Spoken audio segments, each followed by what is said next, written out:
الله أكبر الله أكبر. Reality is two things. It's what you can see and what you cannot see. All of our opinions, our feelings, our thoughts are always impacted by what we see, because that's what reality is to us. What you see on the news, what you experienced, what somebody said to you, what you felt. These are your realities. But there's another side to that reality. It's like a source code. It's like you see the front end of the app, but you don't see the code behind the app. We never know why Allah does what He does. We don't know why you got into a car accident. We don't know why you lost your job. We don't know why you got sick. We don't know why this problem happened or that problem happened. And you start asking yourself, why can't He just tell me what He wants from me? Lift the curtain a little bit, so let me see what the secret was. What was the big plan? If I just knew, well, maybe I'd be at ease. What Allah does in this story is He shows Musa alayhi salam there's always an explanation. Today, for the purpose of this khutbah, and my intention is not to actually tell you the entire story, but to highlight something Allah said within this profound account that Allah has mentioned.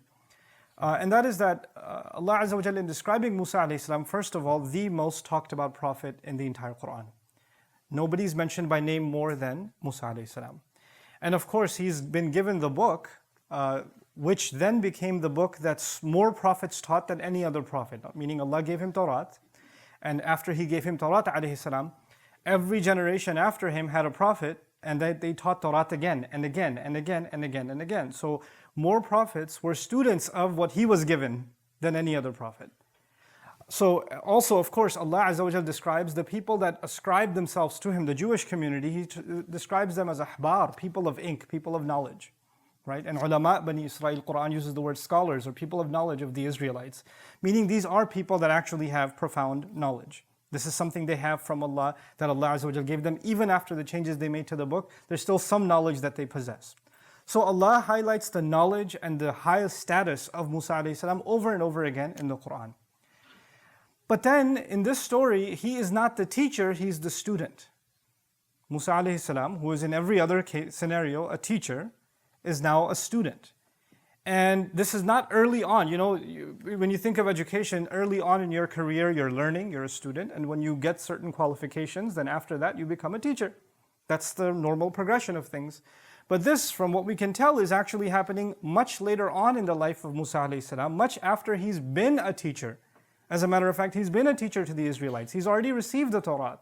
He has been teaching on behalf of Allah Azza wa Jal. And if we're to accept the authenticity of the narration, it's even claimed that nobody was more knowledgeable on earth than Musa alayhi salam, that he didn't know of anyone who had more knowledge. And yet Allah tells him, there's someone who knows more than you do, and you need to go learn from him.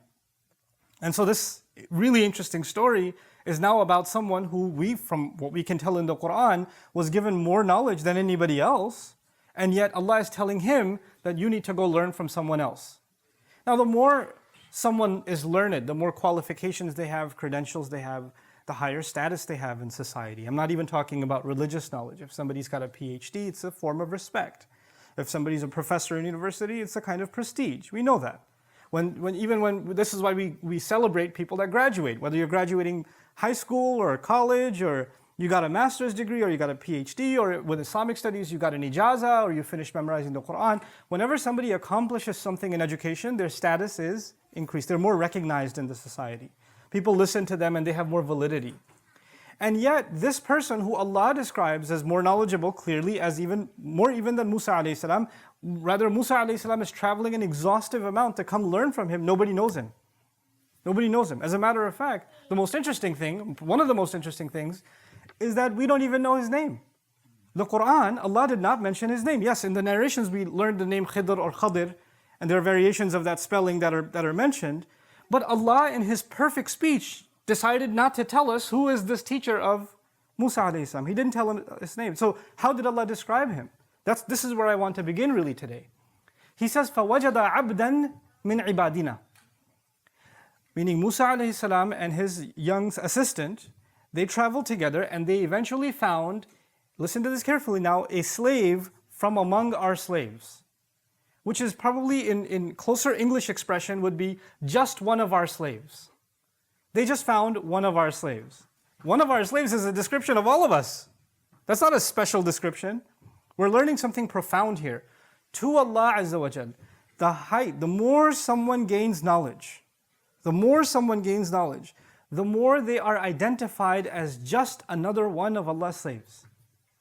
That doesn't make them more special than anyone else. It actually makes them realize, innani min al-muslimin, I'm just among everybody else. I'm not superior to anybody else. You see, every other knowledge, when somebody gains it, somebody gets a degree, they kind of like get a little full of themselves.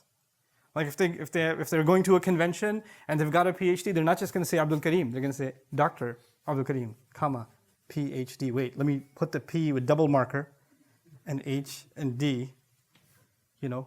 Or you introduce yourself to someone, hey, my name is Salman. No, my name is Dr. Salman. Or your email ID, whatever. It doesn't say Zainab, it says Zainab MBA. Or whatever. You have to add your credential because it's a form of I'm something. I have some value, And people love throwing that on. I'm reminded back in the day when I was in college, this is in the 1800s, but when I used to go to MSA conventions, my friends, just for fun, they'd put their name, like he's like the second year of college, he's putting his name, Dr. Faris Mahmoud, PhD, times 10, and they have his label. But the idea that credentials give you a kind of status. And what is that status with Allah? Well, if you really truly have knowledge, and if I really truly have knowledge, then we recognize the highest status with Allah, of the highest knowledge, is that I'm just a slave. And the word slave I use deliberately. I didn't say servant. I said slave because it's kind of an offensive term. Right? And literally in the Arabic language, I have to try to translate the Arabic of the Qur'an as close to the English as possible. I'm not trying to be politically correct. I'm trying to be accurate from a language point of view. Abd actually does mean slave. And yes, slave is an offensive term. But I want you to understand why that's used. Because slavery to anyone other than Allah is humiliation. But slavery to Allah is an honor. It's actually freedom. And also, you can't think of any title that somebody could give you that could be lower than slave. Like whoever has a job in the world, any role in the world, when they take that role, there is no more humble, more lower a title than that one. Here you have someone who has higher and higher, the highest knowledge, and yet all he is abdan, a slave. And on top of that, it's not al-abd. It's not even mu'arraf billam. It's not even the servant. Like this is the man to learn from. No, just any servant. There's an anonymity to him. This is profound because it teaches us something about what it means to truly learn Islam. When somebody's truly learning the knowledge of Allah, then actually they are more and more and more within everyone else, not above. They're not above them. They are more humbled than they are full of their credentials. Do you know where I graduated from? Do you know what degree I have? Do you have an ijazah in this? Did you study under this sheikh? None of that matters now. That disappears. I'm reminded of a really interesting incident or experience.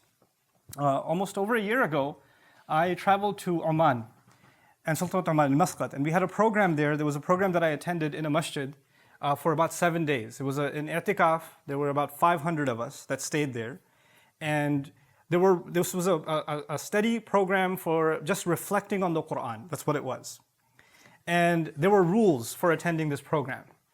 And one of the rules was you have to leave your cell phone, astaghfirullah al-azim. You have to leave your cell phone with the custodians, and if there's an emergency, they'll contact them. But for 7 days, you don't have your phone. I don't even know how you can breathe without your phone anymore, but we did it somehow. So there's no phone with us. And the second thing was you can only mention your name, and you can only mention where you're from, but you can't say anything else about yourself. Nothing else. There were people there that were scholars of hadith. There were people there that were millionaires. There were people there that were shuyukh, mashayikh, that are teaching their whole life. There were people there that own 2 camels and that's their entire life is taking care of those camels. There were people there that were taxi drivers, but we don't know who's who. Nobody knows who's who. All you can say is, ismi kada wa kada wa ana min, and that's it. That's all. And you don't say, this is how old I am, this is what I do for a living, this is what my job is. Nope, nothing. And when you're going to discuss Qur'an, you can't even quote scholars or technical Arabic things or whatever, because that might give somebody a clue, this guy is a scholar. So you can't talk like that. You have to keep everything basic. This is part of the rules, right? And the vast majority of the people that attended I was probably one of the only few that wasn't a scholar. Like there were scholars in this audience. But it was an exercise in humility. It was a profound exercise in humility for 7 days. Just to be abdan min ibadina. Just to be that. Just to be a servant from within our servants. You see, Shah Waliullah Dehlvi rahimahullah said something beautiful. It stuck with me since I heard it in my youth. He described somebody who has true knowledge. He said, when a tree bears fruit, its branches lower. When the tree bears fruit, its branches lower. The idea meaning if you've truly borne the fruit of knowledge, then there's a humility that impacts you. You come lower. You don't think of yourself as higher. When somebody's questioning you, criticizing you, in your head you're not processing, who are you to ask me? Excuse me, what do you know? Are you even on YouTube? You're going to ask me? That's not what's going on in your head. That's not what's going on in my head. This is the attitude of abdan min ibadina. Now, Musa alayhi salam was given ilmul kitab. He was given knowledge of revelation. This is the next part of what I want to share with you. Musa alayhi salam was given Tawrat, which is the word of Allah. It's the Qur'an of that time. It's actually even in one place in the Qur'an described as another Qur'an. This is what they were given. So it's a profound, that's the word of Allah that he's learned. So how is he going to learn something more profound or different from the word of Allah? He already learned the word of Allah. So how is he learning from someone else? You see, there are two kinds of knowledge. There's two kinds of knowledge. There's the knowledge of Allah's words, and there's knowledge of reality. This is what we're going to learn in the story. There's knowledge of Allah's words, and there's knowledge of reality. And just because somebody has learned, profoundly learned, and internalized the knowledge of Allah's words, that doesn't necessarily mean they've been able to truly understand the knowledge of what? Reality. Those are two different things. And the scholar that he's going to learn from, he's been given the other knowledge, the knowledge of reality. He's been given that kind of knowledge, not knowledge of the book. The knowledge of the book is with Musa alayhi salam, and it's profound knowledge, it's the height of knowledge, but this is a different kind of knowledge. And that's the other reason I wanted to highlight, why is it that Allah Azza wa Jal mentions His humility so powerfully, and then adds, وَآتَيْنَاهُ رَحْمَةً مِنْ عِنْدِنَا وَعَلَّمْنَاهُ مِنْ لَدُنَّا عِلْمًا. Listen to this part carefully. The first thing is, he's just one of our slaves. That's it. He's just one of our slaves. The second thing is, Allah especially gave him a mercy. And then says, and we taught him especially from our behalf. Meaning, Allah taught him what could not have been taught to anybody else by anyone else. Especially to him, some knowledge was given of reality. He was able to see reality in a way that we can't see. This was something especially given to him. But the thing I want you to focus on is, Allah Azza wa Jal mentioned that He gave him mercy before He mentioned knowledge. Mercy first, knowledge second. آتَيْنَاهُ رَحْمَةً وَعَلَّمْنَاهُ مِنْ لَدُنَّا عِلْمًا. Why is that important, that Allah gave him mercy? That Allah especially granted him a mercy? You see, this is what's called ataf bayan in Arabic. There are some kinds of knowledge that if you have them, there is no greater mercy on you than that knowledge. Like if you know it, your life becomes easier. If you know it, you'll be happy. If you know it, your troubles will go away. What greater mercy that your heart is not going to be at unrest, that you're not going to be afraid anymore, you're not going to be sad anymore, you're not going to be disturbed anymore. You're constantly in a state of blessings because Allah has given you a mercy from Him. And what is that mercy? Some special kind of knowledge of reality. This is the knowledge that he's been given that becomes a mercy for him. Now, how does that operate? I'm not going to tell you the story, but I want you to now, when you go home and you recite the story and read something of the translation or commentary on the story, think about these things. Allah Azza wa Jal takes us along with this journey that Musa alayhi salam came to him and says, "Ala an tu'allimani mimma 'ullimta rushda." Can I follow you? Because you can teach me some of the things you've been taught. And the first thing he says to Musa alayhi salam is, you don't possess the right prerequisites. When you join a university, you have to have prerequisites. He says, the qualification that's needed is sabr. You don't have it. إِنَّكَ لَن تَسْتَطِيعَ مَعِيَ صَبْرًا. You're not capable of being patient. You're not capable of holding back with me. You're not going to be able to handle it. This is too tough of a program. Musa alayhi salam won't be able to handle it. He was able to handle Fir'aun. He was able to handle crossing the water. He was able to handle the Israelites. He's handled quite a bit. He's been able to handle people trying to kill him. And he says, you can't have sabr with me. And this is the same Musa alayhi salam who's telling the Israelites to have sabr. He's telling them when the armies of the Pharaoh are coming, إِلَّا مَعِيَ رَبِّي سَيَهْدِينَ. No, it's okay. My master is with me. He'll guide. This is the hero of Islam, the highlight of the Qur'an. And this man tells Musa alayhi salam, you don't have enough sabr for this. You can't handle it. Subhanallah. Just to even think about who's being said this is being said to Musa alayhi salam, And so when he says that, of course, Musa alayhi salam says, no, satajiduni insha'Allah sabiran. It's a humble answer. He doesn't say, excuse me, you're going to tell me about sabr? Let me tell you my sabr experience. Here's my sabr resume. No, no, no. He says, inshallah, if Allah wills, you will find that I have sabr. If Allah wills. He doesn't even guarantee that about himself. Like, look, yes, I have a pretty decent track record with sabr, but that doesn't guarantee that I'll always have it. If Allah wills, I hope that I will meet that expectation. سَتَجِدُنِي إِنْ شَاءَ اللَّهُ صَابِرًا. I want to spend the last few minutes of this khutbah talking to you about this knowledge of reality and how the sabr of Musa alayhi salam was tested. And why that knowledge of reality becomes a mercy. I want you to think of it this way. Reality is two things. It's what you can see and what you cannot see. Right now, I can see you. I don't see the two angels on your sides. I don't see them. You understand that? So but they're real, they're here. So there's a reality that we can see and there's a reality that we cannot see. When Laylatul Qadr happens, you look up at the sky, it's just the sky. But the unseen reality is the sky is completely covered with angels descending. تَنَزُّلُ الْمَلَائِكَ وَالرُّوحُ فِيهَا بِإِذْنِ رَبِّهِمْ مِنْ كُلِّ أَمْرٍ. That's an unseen reality. You understand? So there's a seen reality and there is an unseen reality. Now, this knowledge, what we see all the time, all of our opinions, our feelings, our thoughts are always impacted by what we see. Because that's what reality is to us, what you see on the news, what you experienced, what somebody said to you, what you felt. These are your realities.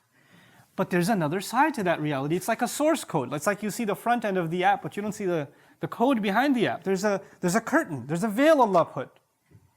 And Allah Azza wa Jal says on Judgment Day, فَكَشَفْنَا عَنْكَ غِطَاءَكَ فَبَصَرُكَ الْيَوْمَ حَدِيدٌ. That we are removing the curtain from you so you can see crystal clear now. Your vision is ironclad. In other words, now you don't just see what was visible. Now Allah is going to remove the veil and you can also see the unseen reality. The thing is, in most of our life, pretty much all of our life, we never know why Allah does what He does. We don't know. We don't know why you got into a car accident. We don't know. We don't know why you lost your job. We don't know why you got sick. We don't know why this problem happened or that problem happened. We don't know why your brother did so well in school and you failed. We don't know. We don't know why you're so short and your siblings are so tall. And you start asking yourself, why did Allah do this? Why can't He just tell me what He wants from me? Why doesn't He lift the curtain a little bit? So let me see what the secret was. What was the big plan? So if I just knew, well, maybe I'd be at ease.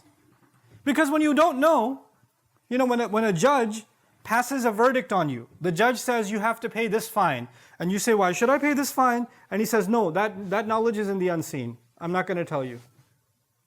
When a judge passes a verdict on you and you don't know why, then you become at unrest. You're like, I can't accept that. I need an explanation. I can't have that explanation be hidden from me. What Allah does in this story is He shows Musa alayhi salam there's always an explanation. But Allah decided, وَمَا كَانَ اللَّهُ لِيُطْلِعَكُمْ عَلَى الْغَيْبِ. Allah has decided that He is not going to be informing you of what's happening in the unseen. Behind everything seen, there's something happening that is unseen, and He has decided not to tell you. In this story, what Allah decided to do is imagine there's a curtain, and Allah lifted it, through His teacher, just a little bit, so you can get a glimpse, a little bit, you can see what's happening behind the scenes. So you understand there's always something happening, but He doesn't lift it all the time. This is a special knowledge given to Khidr alayhi salam, which is a special mercy to him. He doesn't give that to He didn't even give it to Musa alayhi salam. Meaning this is a reality He doesn't even open to His messengers alayhi salatu wasalam. That's the lesson we're learning here. So when Musa alayhi salam sees that people that are just earning a decent living and the only way they can make a living is a boat that they work on is being damaged by his teacher, like, what are you doing? This is messed up. How can you do this? What could possibly justify this? And he's told you you're not going to handle this. This is not the kind of course you can take and survive. You don't have the patience for this. Meaning he doesn't have the patience to see injustice and just stand by. Musa alayhi salam, when he sees injustice, he gets upset. When he sees two people fighting each other, he doesn't just stand there, he goes and fixes it. When he sees women struggling to feed their animal, he goes and helps. When he sees an innocent boy being killed, or he sees a ship being sunk for no reason, of course he's going to have a problem. And this became his test of sabr. In other words, when you and I see unfairness in your personal life, in your circle, when you see unfairness done towards you or done towards others, And you start questioning, why is this unfairness happening? This isn't right. That can't be a good thing. And you start, it agitates you. It really bothers you. It's at that point that those words of Khidr alayhi salam to Musa alayhi salam are, أَلَمَ قُلْ لَكَ إِنَّكَ لَن تَسْتَطِيعَ مَعِيَ صَبْرًا. Didn't I tell you this education, this knowledge is not easy to acquire. You don't have the patience for this. This is why it's not given to everyone. You can't handle this. And he even made the statement, وَكَيْفَ تَصْبِرُ عَلَى مَا لَمْ تُحِطْ بِهِ خُبْرًا. How in the world can you be patient over something you have no knowledge or experience of? There's an experience of the unseen. Allah did not open up that experience to us. We can't possibly experience it. We have to be humble and just sit back and say, Allah knows and we don't know. Wallahu ya'lamu wa antum la ta'lamun. Allah knows and you don't know. Eventually, when Musa alayhi salam was taught, okay, these are the things you couldn't bear.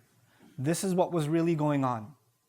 This was Allah's plan behind each of the events that took place.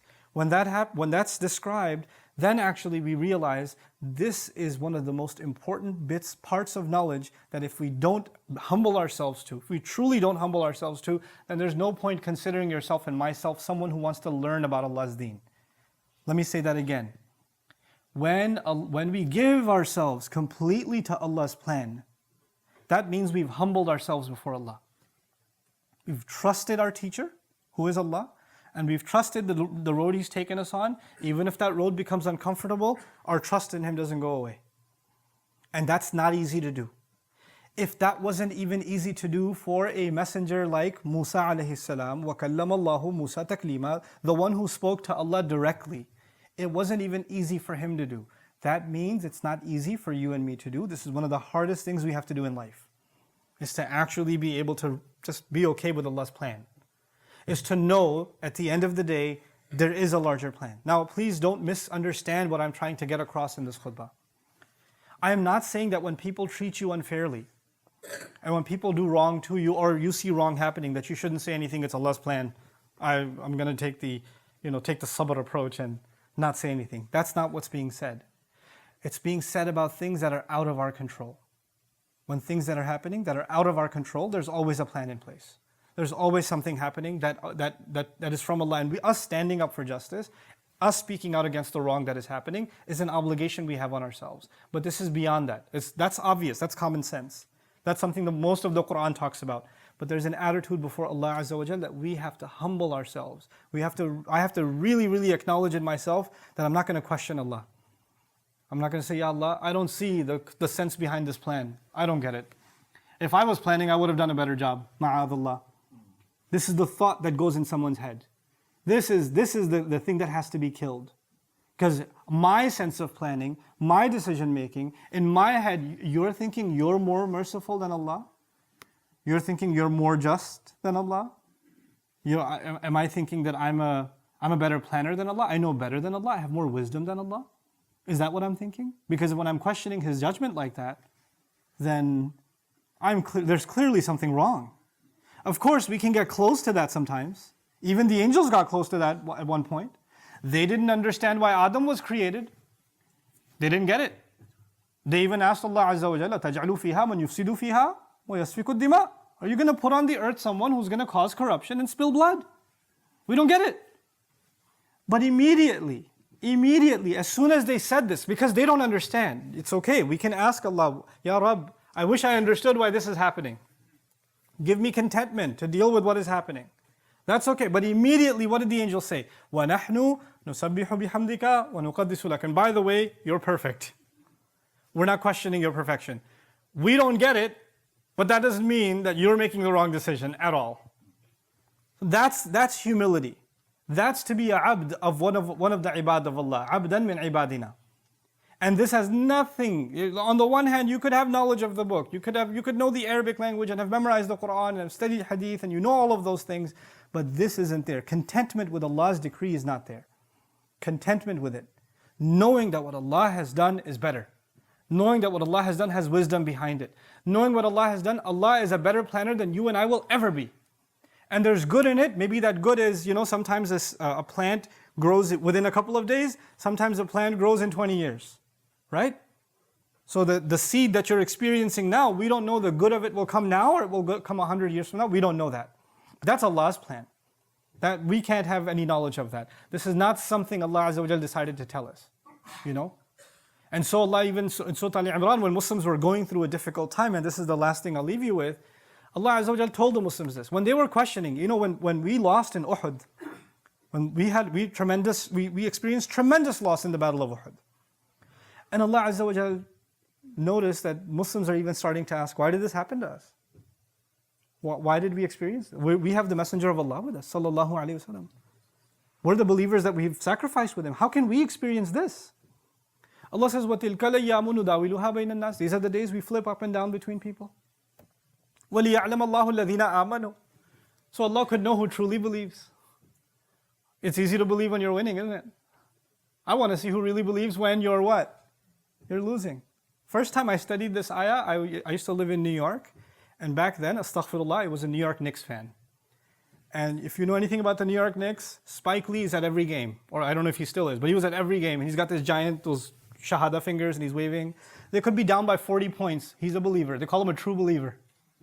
Right? Whether you're winning or not, he's got faith. 3 seconds left in the game, 40 points down, and he's waving the shahada finger. You know, because that's his faith. Well, you know what? That's why they call him a true believer. The idea being, when we are going through difficult times, that's actually when Allah wants to see whether we believe or not. That's actually when faith is truly, not just tested, graded. Think of it as graded. That's what your actual grade is. Are you content with Allah at that time? So he says, I just want to know who truly believes. I want to see your faith in action. I want to see it put to the test. Another place he says, ما كان الله ليذر المؤمنين على أنتم عليه حتى يميز الخبيث من الطيب. Allah will not leave you just comfortable the way you are. He won't. He'll give you a tough time until He can distinguish the filthy from the good and pure. وما كان الله ليطلعكم على الغيب. And Allah will not be telling you what's going on behind the scenes. He will not be telling you the real plan. He said that Himself. This is the humility that is profound, so profound that even a messenger had to travel to learn it.